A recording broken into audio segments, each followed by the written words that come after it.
Tout d'abord, je voulais vous remercier très chaleureusement d'être venu si tôt.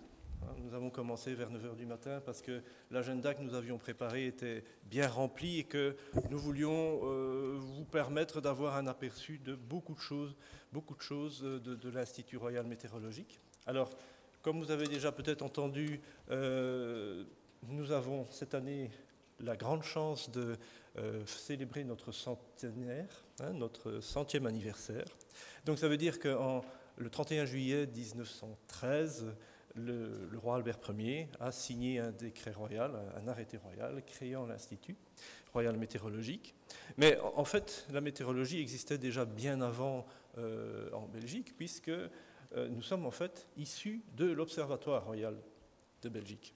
Et donc, il faut remonter à 1826 pour avoir la trace du début de l'Observatoire. 1826, ça veut dire avant l'indépendance. Et là, nous avons un grand homme qui était Quetelet, Adolphe Quetelet, qui était un homme un peu visionnaire pour son temps et qui a convaincu le gouvernement de l'époque et le roi de créer un observatoire dans les Pays-Bas méridionaux, parce que nous étions à ce moment-là encore hollandais. Donc, avec l'indépendance, l'observatoire a continué son chemin, et à partir de 1833, je dirais, nous disposons d'observations régulièrement faites à Bruxelles, à Saint-Josse, donc sur la petite ceinture, grâce à Quetelet. Donc je dirais que Quetelet, bon, on peut le voir comme un grand astronome, mais c'est un grand météorologue.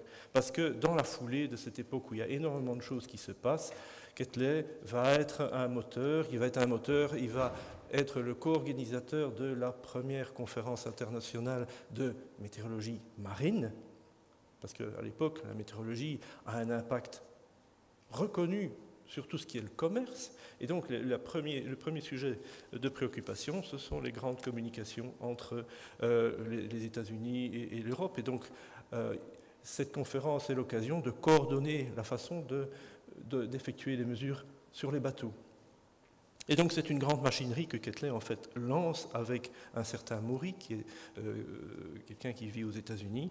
Et on a là le début de la coopération internationale entre les institutions météorologiques qui sont un peu dans leur balbutiement. Et donc, à ce moment-là, on a, au début du 19e siècle, l'Organisation météorologique internationale qui prend sa première forme et qui sera finalisée en 1951. Donc, Quetelet, moi, je le vois comme le premier météorologue. Il n'y a personne de l'Observatoire ici, fort heureusement, et un visionnaire. Donc, je ne vais pas vous parler trop longtemps de cet aspect historique. Donc, l'Institut Royal Météorologique, c'est une petite institution fédérale scientifique qui dépend de Belspo, 200 personnes. Ce sont des gens qui partagent une passion, mais plutôt des passions, parce qu'une institution météo, c'est d'abord des observations. Nous avons pour ça un radar météo, des systèmes de détection des éclairs, des stations automatiques sur le pays. Donc, ce sont des observations. Il faut les traiter.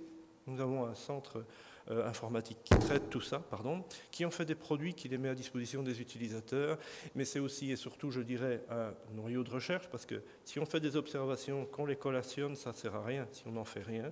Il y a un noyau de recherche aussi bien en matière de prévision numérique du temps, grâce à des modèles, il y aura des exposés sur les modèles tout à l'heure, mais aussi en climatologie, en développement de nouveaux instruments. Et donc, nous avons un panel énorme d'activités pour finalement arriver à ce que vous connaissez tous en tant que public, le Bureau du temps, qui fournit régulièrement, 4 fois par jour, des bulletins, qui fournit des produits spécialisés, qui fournit, ce qui est très important pour nous, ce sont les avertissements en cas de situation météorologique dangereuse, parce que ça, c'est vraiment notre rôle, surveiller le temps et vous mettre au courant des événements qui peuvent avoir un impact sur la sécurité des gens et des biens, disons tout simplement.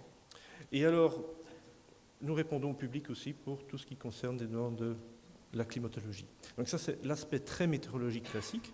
Et puis l'IRM, c'est quelque chose de très spécial. Nous avons à Dourbe un centre de géophysique qui étudie le géomagnétisme, l'ionosphère, le paléomagnétisme.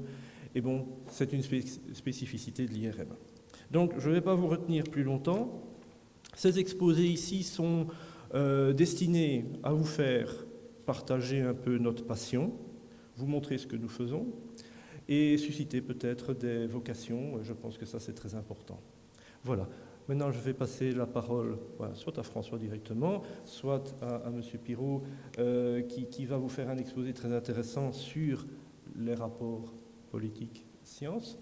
Et bon, malheureusement, il remplace M. Halleux qui était pressenti, mais je pense que ce n'est pas un problème. Vous êtes un passionné de la matière et ça sera avec vraiment beaucoup de plaisir qu'on va vous écouter.